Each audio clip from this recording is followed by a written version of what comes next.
Good evening, guys. Joe here with the Black Rock Central Railroad with a little bit of a update video and just a short demonstration. Some of you may remember or recognize, or those of you who have been here before have seen, this was the chain link fence arrangement that I made for going around my oil refinery. This was nothing but plastic rod, some flat rod that didn't look good, but it worked anyway, and a veil fabric that they call tulle that simulates the chain link fence itself. I had this going, it went almost halfway around the refinery. It didn't go all the way around. It only went halfway because I ran out of the daggone plastic rods and then just forgot about it for quite some time, like at least a year, and never did anything else with it. But I watched a couple of videos what Dave Thurber put out, how he did his chain link fence, and a couple other people put out basically the same ideas of using wire fencing from Home Depot or Lowe's, either one.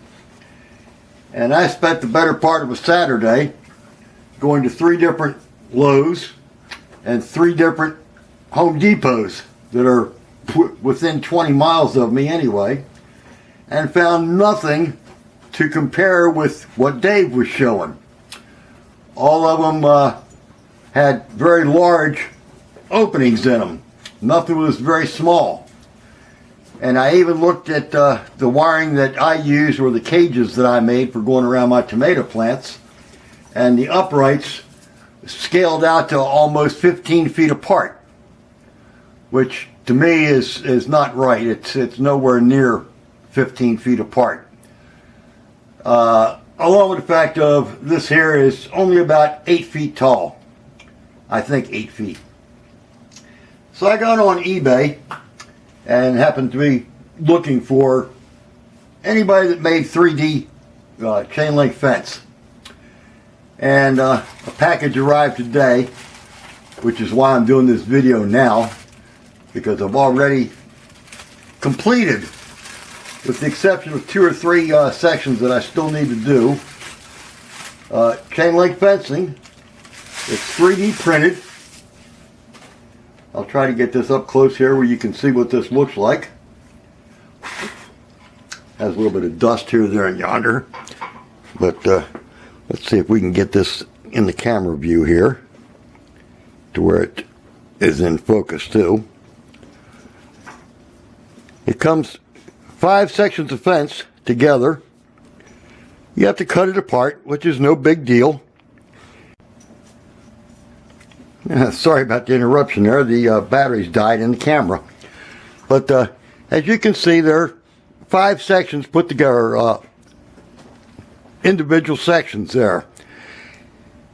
And you can cut all of them out. It's no big deal. They come out fairly quick. I use a hot knife to get them out of here. And let me cut these out of here real quick, and I'll show you what you're getting with them.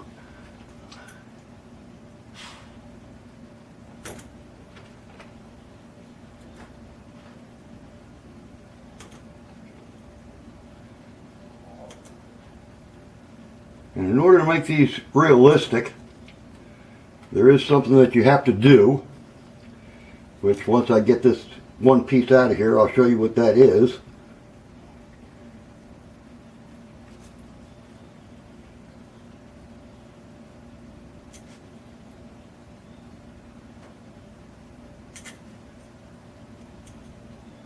Because I'm just going to cut the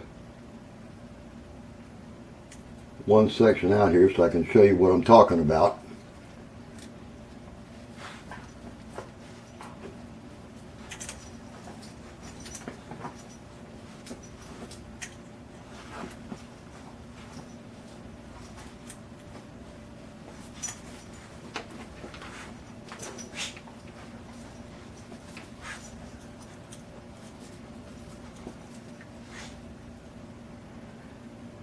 I suppose you could do this with a set of sprue cutters too, but this way here works pretty daggone quick.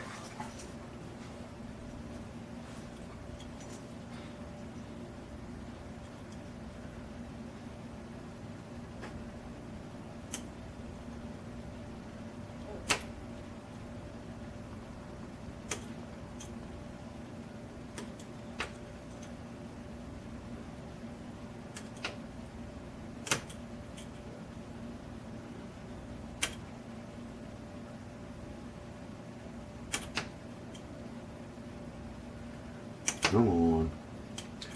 People are waiting for you to get done, dummy.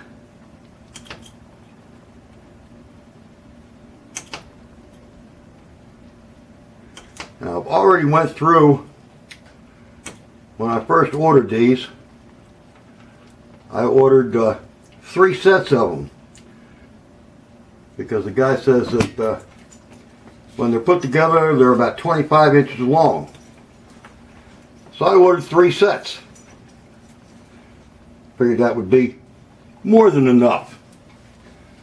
Of course, if I had measured the damn refinery, I would have realized right away that that was, even at being 75 inch total that I got, was nowhere near enough.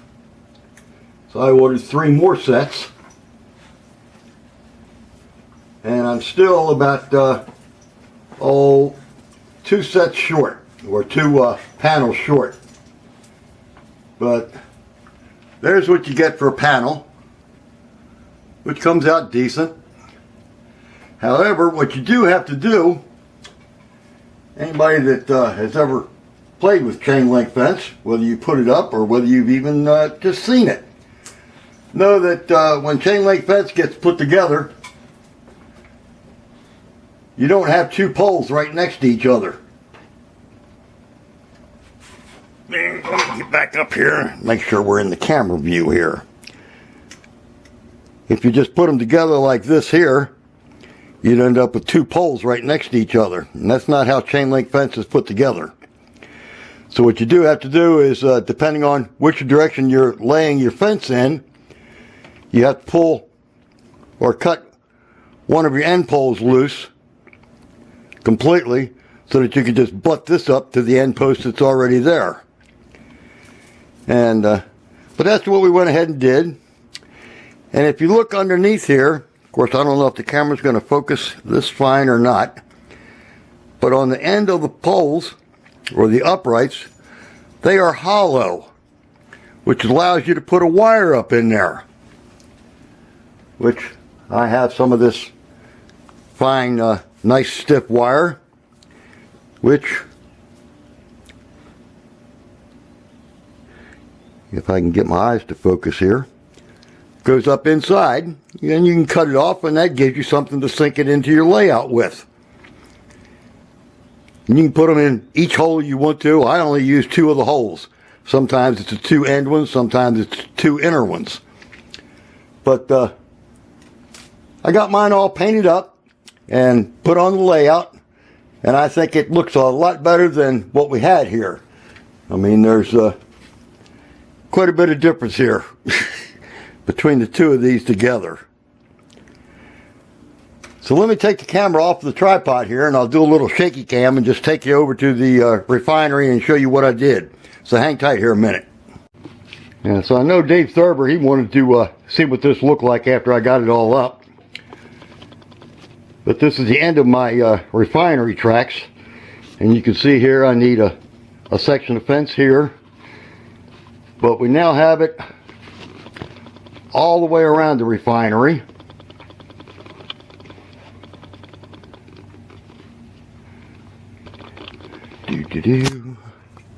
Just take a little quick walk here. And we even got over here to where we have a gate. And it's not perfect, but the gate does work. So you can open it up, let the engine in with all your replacement cars, and take your cars out and then close the gate behind you.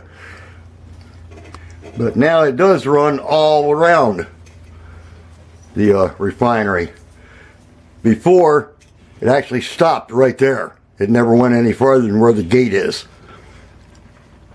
But now we run all the way around.